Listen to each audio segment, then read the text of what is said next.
Hey, I'd like to welcome you to another episode of Mission Matters.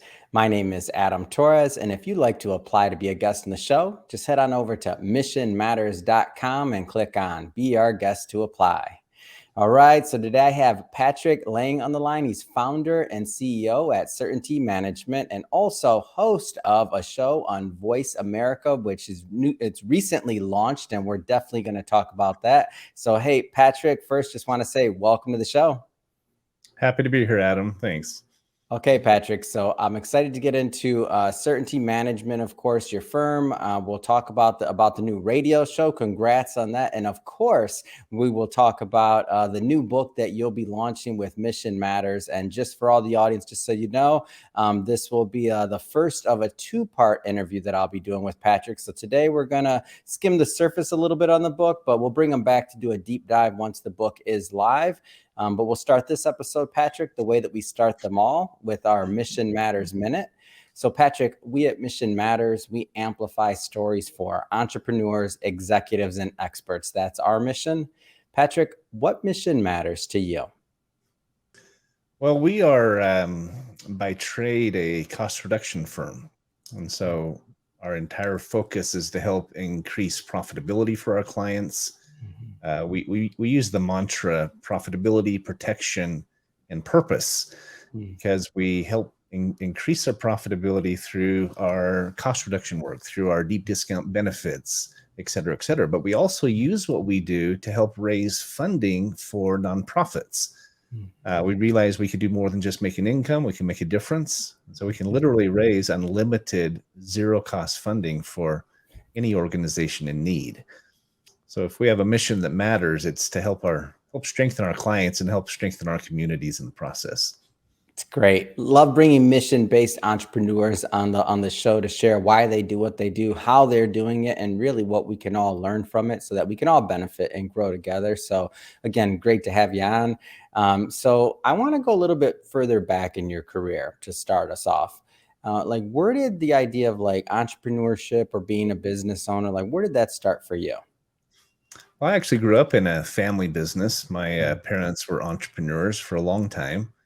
Spent some time in network marketing, or actually Amway distributors years and years ago, and had a fairly successful career with that long before it was even well known. They eventually started a franchise that they built and grew all over the country, had franchisees overseas as well. Wow. And so I grew up in that business as a child and as a teenager, and got to kind of be a fly on the wall and watch my parents go through the struggles and the triumphs of owning their own business. Yeah. When did you start with Amway? I'm just so curious. I have a funny story for you.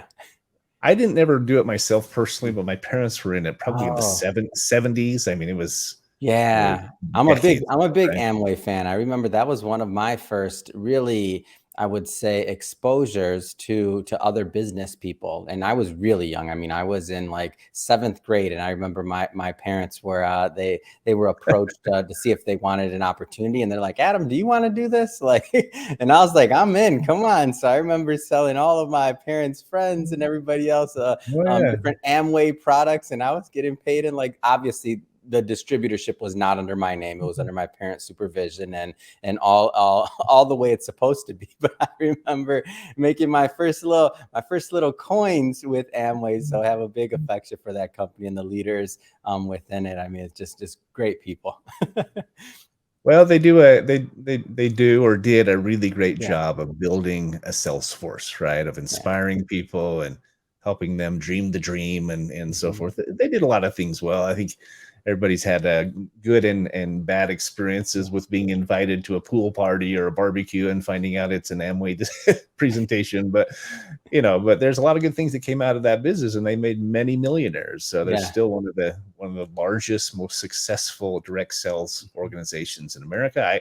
I don't personally do anything with them, never really have, but my parents did some 50 years ago. So it was fast So fast forwarding into your career as an entrepreneur a bit, and Yeah. obviously with the benefit of hindsight, right now there's a lot of a lot of transition going on, right? So some people are accidental entrepreneurs because maybe their previous source of income isn't there anymore, or maybe some people are finally taking that leap and to go out there and they wanna go out there and do something on their own.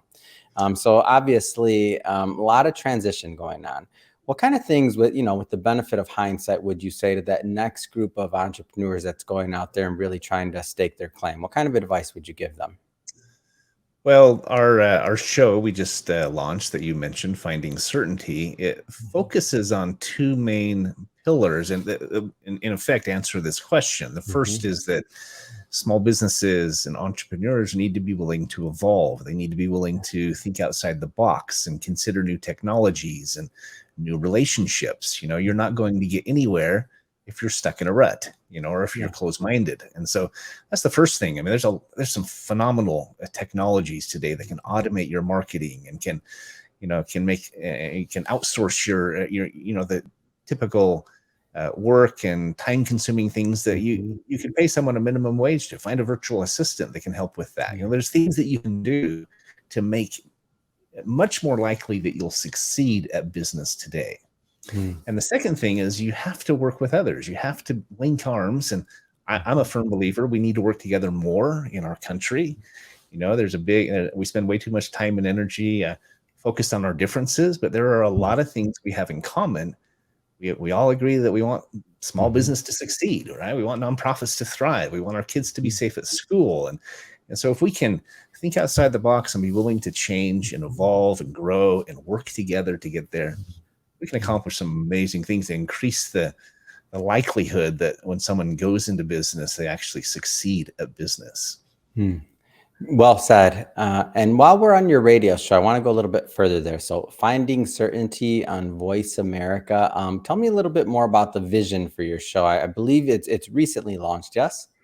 It is. We just had our first premiere episode last Friday. Oh, So come on! every Congrats. How does it feel? I think it was fantastic. Actually, the sound engineer, when we were done, said it was one of the best first shows he's ever heard. It made me feel good to hear. Ah, He said that's that amazing.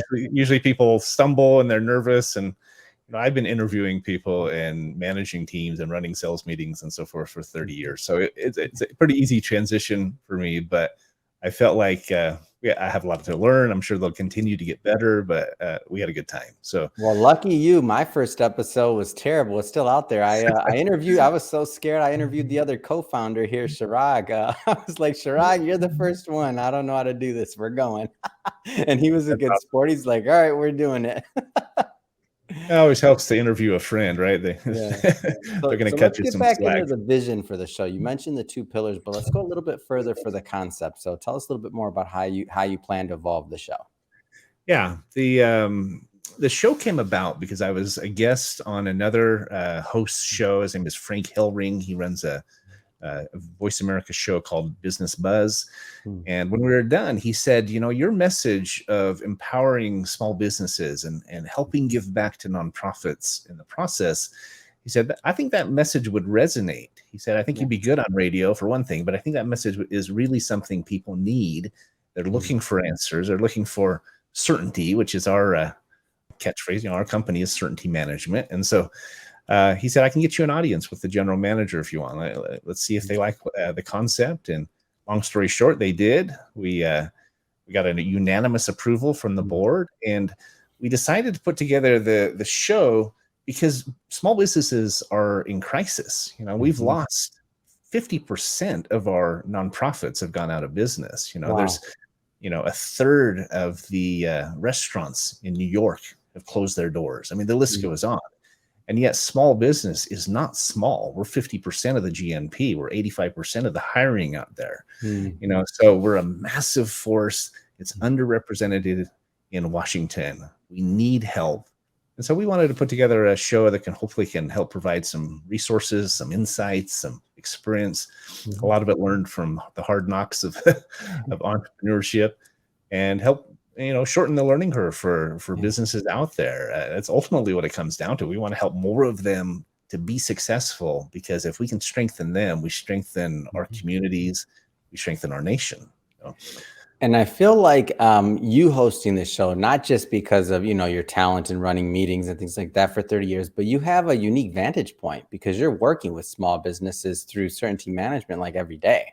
So you're We do. seeing, what's going on, especially and also on the nonprofit side, as you mentioned. So you're seeing what's going on. So you have maybe a unique pulse over and above what you can read in the headlines of what's really going on in the market. Am I off on this?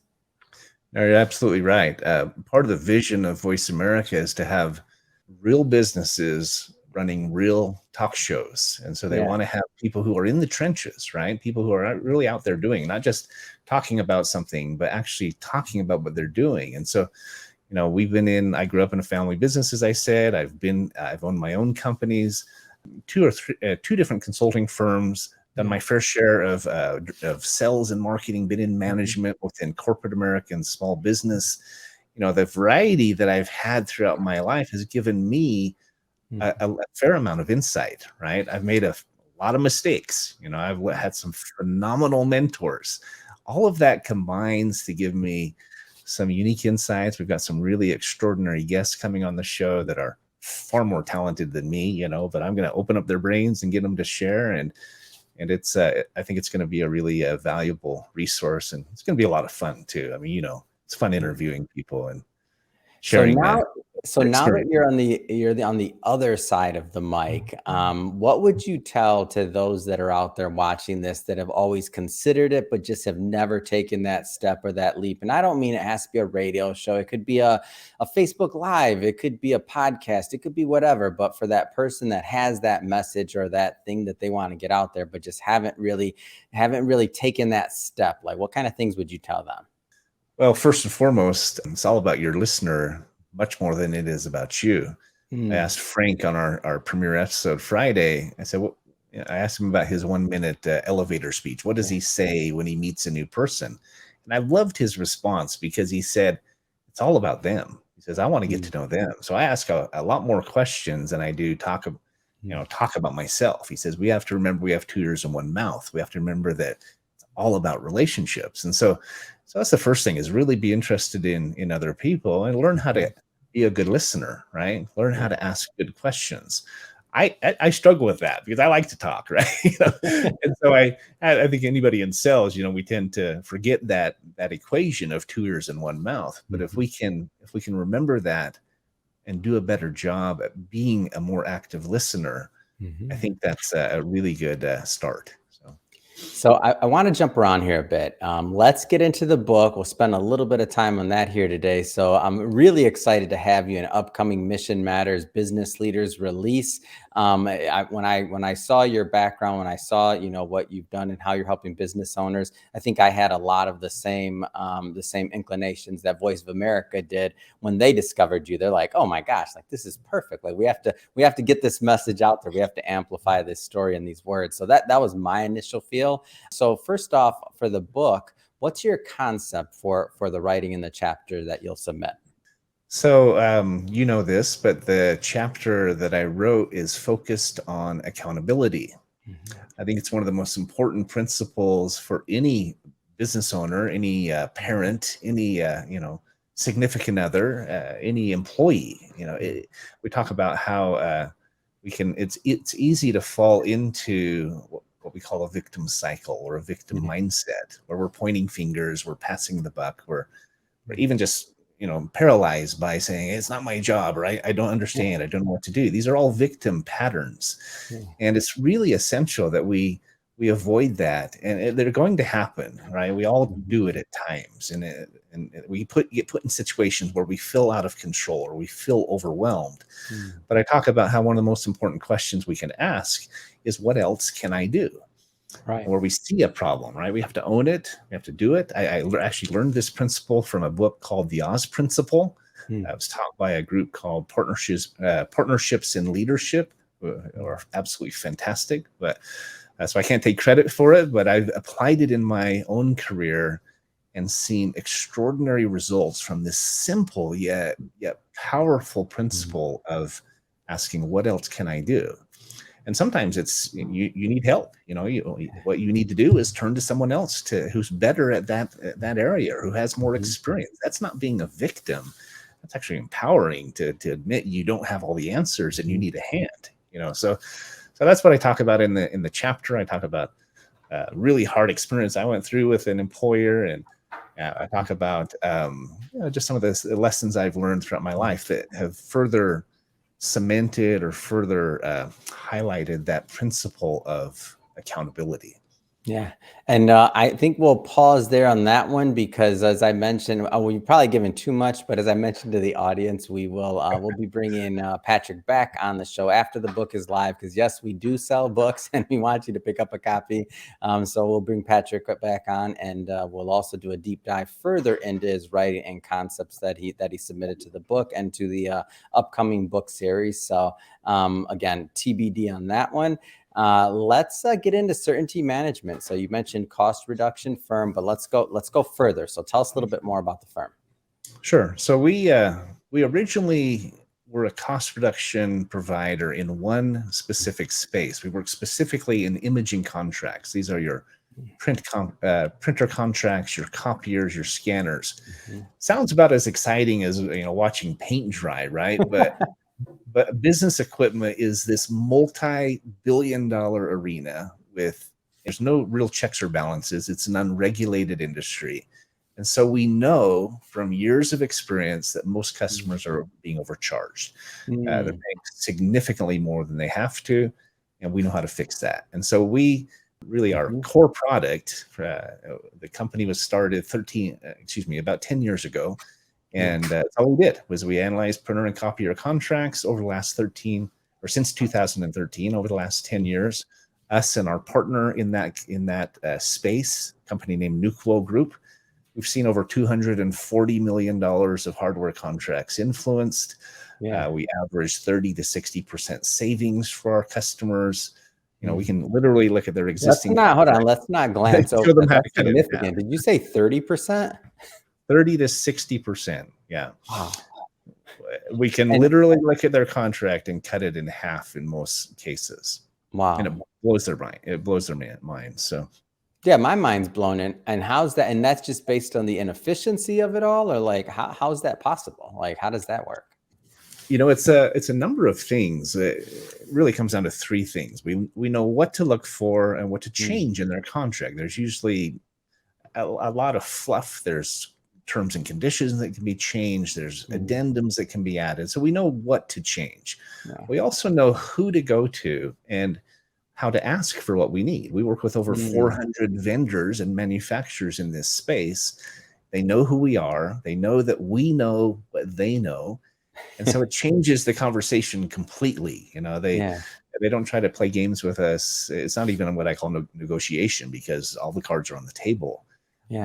Lastly, we have the collective buying power of all of our clientele. We have public companies and large universities and so forth, law firms and hospitals, and the list goes on. But collectively, we have a very big footprint. And so we qualify for promotions and discounts and pricing tiers and so forth that most clients can't get on their own. It doesn't matter how big they are. You could be a public company, but you plus all of our other clients will always be larger. And so it's those three things. It's knowing what to change, who to go to, and having that collective leverage or buying power that makes the difference. And so that's where we cut our teeth, but we've expanded since there. But that is really where we started as a cost reduction firm, focused in that one area alone. So tell me about the expansion and kind of how this evolved. Well, it's funny. I was laughing with one of my partners about this yesterday, because we used to wear it like a badge of pride that we do one thing and we do it really well. And even when customers ask this, because you just save a customer $200,000 or something, the first question out of their mouth is, "Can you help me in any of these other areas? Can you help me with my insurance or my?" That's when you know you're doing good work, though, is when they say, "Hey, can you help me with this?" or "Can you help me with something else?" Our entire business has come from referrals because of that exact fact. We do zero advertising to speak of, but it's all been word of mouth. And so for a long time, though, we said this is the only thing we do. And finally, we said, why are we doing this? There's great companies out there we could partner with and provide additional services. And so we started expanding, and we brought on cost reduction in a number of other areas, business areas. We help clients recover payroll taxes through the employee retention tax credit. We help customers. We can go back and do a 3-year audit on their expenses and help them recover funds that way. We can renegotiate ongoing prices in their business bills, their personal bills. We have a wholesale travel division. The list goes on, but it's been really smart and a really enjoyable process, because we just feel like we're offering our clients so much more value now. Also creates additional revenue streams, some of which are residual, which is, not back to the Amway conversation. I mean, who doesn't want residual income, right? But, Of course. and so it's been a good move for us, and we feel like it's been truly a win-win for us, our vendors, and win-win-win, most of all for the clients. Where did this idea or this focus to work with nonprofits, like, how did that come about? It's a really great question. We've always wanted to have our own social impact, affect our communities. We felt like we were doing that through our cost reduction. We've served nonprofits from a cost reduction standpoint. For sure.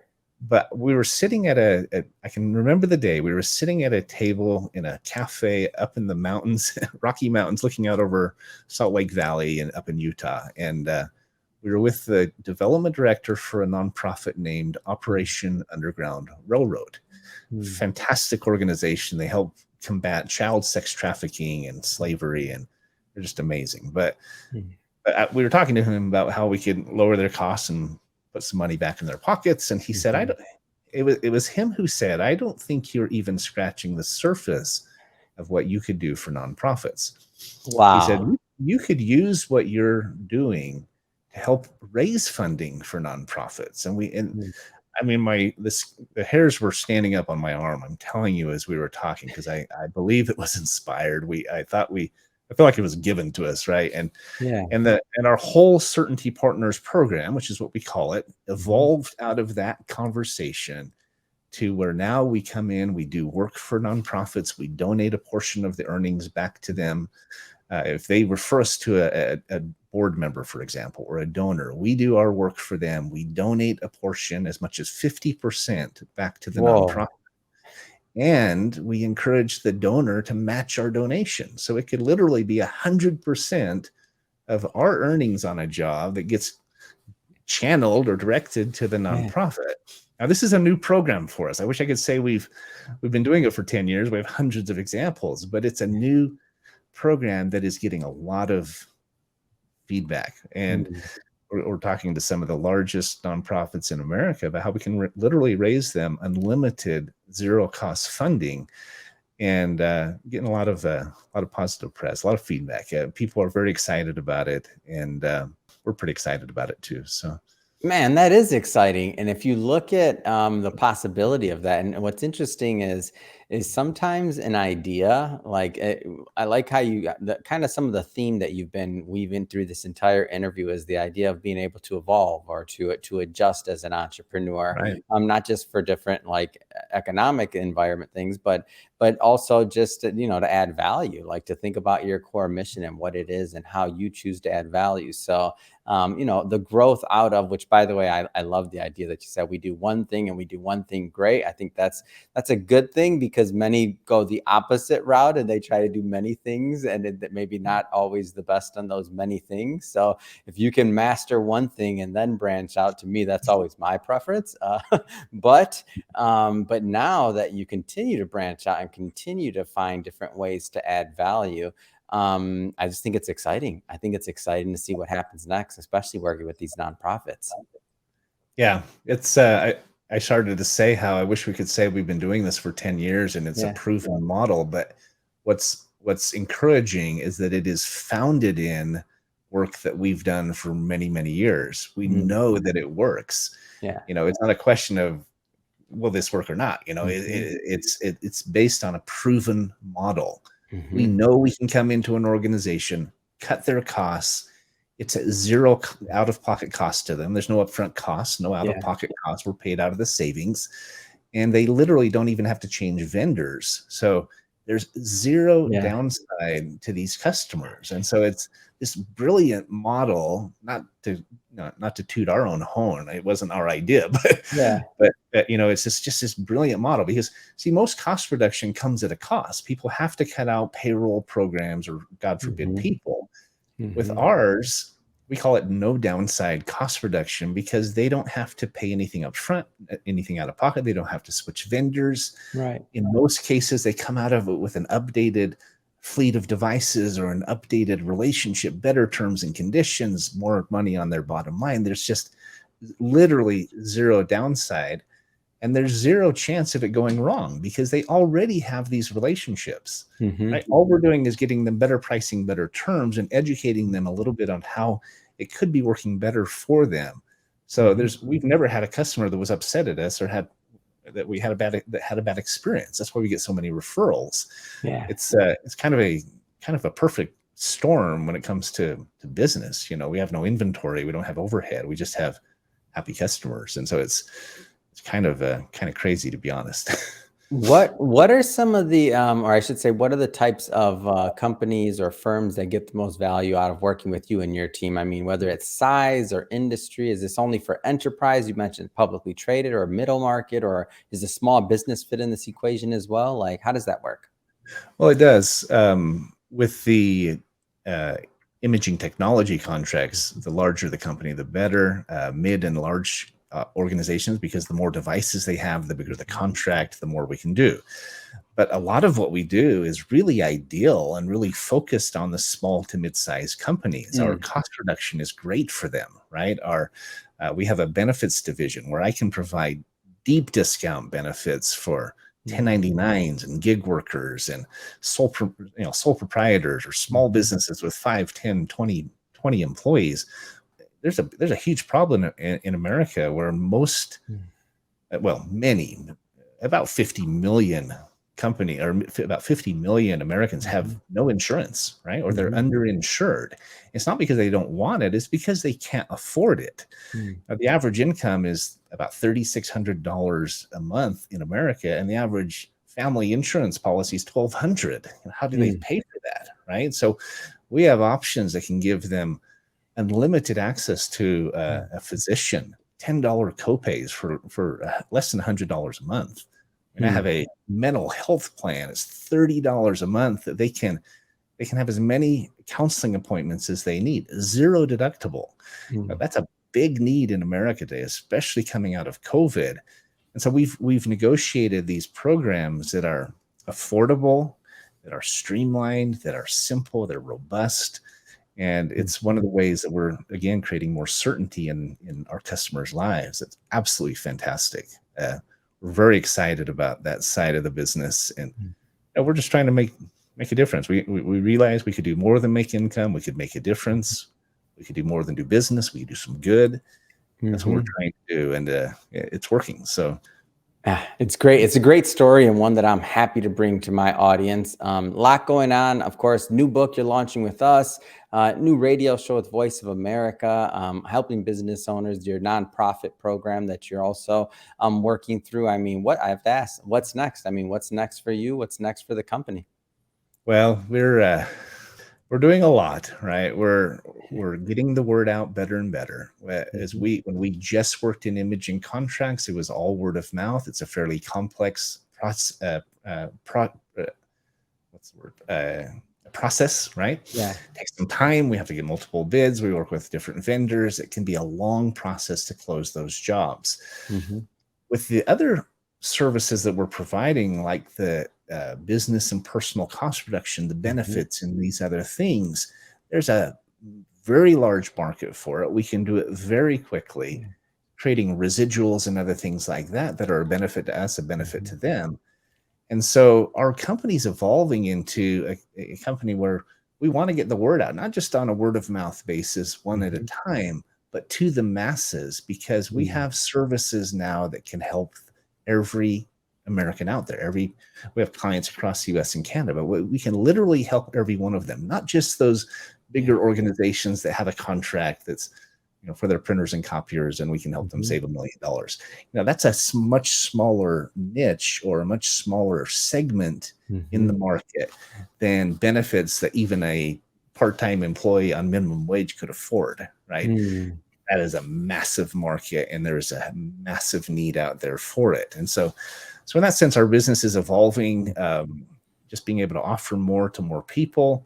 It's good for them. It's good for us. It's good for the communities. And so I guess in that sense, we're expanding our vision, expanding our reach, and expanding our offerings in a way that I think can really do some good. And so, it's all good. Onward and upward, as I like to say. Fantastic. And if somebody is watching this, Patrick, and they want to learn more and to follow up, what's the best way for them to connect with you and your team? So you can go to our radio channel if you like, certaintylive.com or findingcertainty.live. Either one works. Our website is certaintyteam.com, TEAM as in Mary. You can go there and learn about all our offerings and reach out to us anytime. There's our contact info on there. You can call us at 888-684-3122 if you'd like to speak to a real person. And we're happy to answer any questions, hop on Zoom or whatever we can do to help. Fantastic. And for the audience, we'll put all that information in the show notes so that you can just click on it on the website and head right on over. And speaking of the audience, if this is your first time with Mission Matters or engaging in an episode, we're all about bringing on entrepreneurs, executives, and experts and having them share their vision, their motivation, their mission, why they do what they do, how they're doing it, what we all learn from it, and how we can all benefit, right? And grow together. If that's the type of information or content that sounds interesting or exciting to you, hit that subscribe button because we have many more mission-based individuals just like Patrick coming up on the line, and we don't want you to miss a thing. And Patrick, thanks again for coming on the show. It really has been a pleasure. My pleasure, Adam. I will say this, when I was invited to be in Mission Matters, I was honored. I appreciate that. But I've been really impressed with the entire process, your team, the technology you have, just the thought that's gone into this. It gives you, I think, giving authors the opportunity to publish, be a part of something as respected as Mission Matters. It's an honor. So I appreciate you having me a part of it, and looking forward to the book coming out. So awesome. We appreciate you. Thanks, my friend.